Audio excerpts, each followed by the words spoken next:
बोलने के लिए राहुल गांधी खड़े तो हुए, लेकिन बजट पर उन्होंने कुछ नहीं बोला।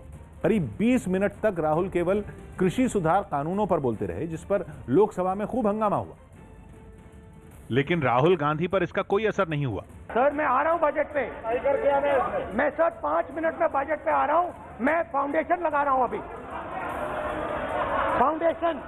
संसद में बजट पर चल रही चर्चा राहुल गांधी के खड़े होते ही बंद हो गई और हंगामा शुरू हो गया। स्पीकर बार बार राहुल को टोकते रहे।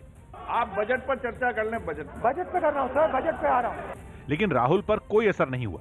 संसदीय कार्य मंत्री को रूल बुक से नियम पढ़कर सुनाना पड़ा और समझाना पड़ा कि बजट पर हो रही चर्चा में कुछ और बोलना नियमों के खिलाफ है।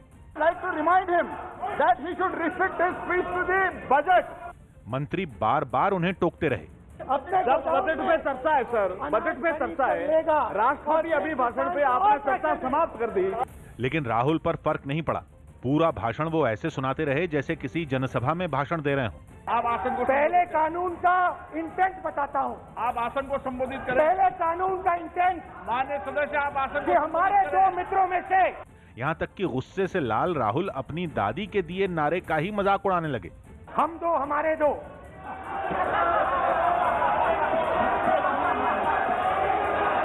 वो आपको याद होगा, वो फोटो होती थी 4, हम दो हमारे दो। ये नारा पूर्व प्रधानमंत्री इंदिरा गांधी ने जनसंख्या विस्फोट पर काबू करने के लिए दिया था।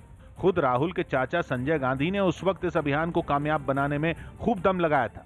लेकिन राहुल इसी नारे का मजाक बार बार उड़ाते रहे। ये किसकी सरकार है? हम दो हमारे दो। संसद भवन में राहुल टोका टाकी के बावजूद नहीं रुके। ये कांग्रेस पार्टी की बैठक नहीं है, ये सदन है। करीब 20 मिनट किसान बिल पर बोलने के बाद राहुल ने बजट पर बोलने से इनकार कर दिया और अपनी सीट पर बैठ गए। नेपाल में कार्यवाहक पीएम केपी शर्मा ओली और उनकी ओर से लिए गए फैसले के विरोध में बवाल थमता नहीं दिख रहा। वहां की संसद भंग करने और दोबारा चुनाव करवाने के फैसले के खिलाफ ओली के विरोधी फिर से राजधानी काठमांडू की सड़कों पर उतरे और उन्होंने वहां जमकर नारेबाजी की। वहां से आई एक तस्वीर में कुछ प्रदर्शनकारी बीच सड़क पर हाथों में पोस्टर लेकर अपना विरोध जताते दिखे। सभी ने पीएम ओली के खिलाफ जमकर नारेबाजी की।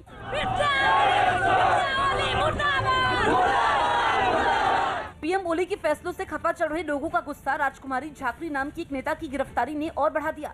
राजकुमारी झाकरी ने नेपाल की राष्ट्रपति विद्या देवी भंडारी के खिलाफ बयान दिया था।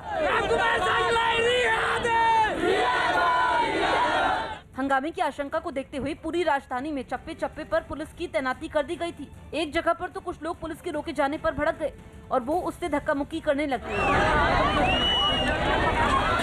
लोगों के गुस्से को शांत करवाने के लिए पुलिस ने लाठीचार्ज भी किया, जिसमें बड़ी संख्या में लोग घायल हो गए। पीएम ओली के विरोध में ये प्रदर्शन उनकी ही नेपाल कम्युनिस्ट पार्टी के एक गुट से जुड़े छात्र संगठन ने किया। इस गुट की अगुवाई पूर्व पीएम पुष्प कमल दहल उर्फ प्रचंड करते हैं। प्रदर्शन कर रहे लोगों ने सरकार से फैसले वापस लेने की मांग दोहराई। 107 किलोमीटर प्रति घंटा की तेज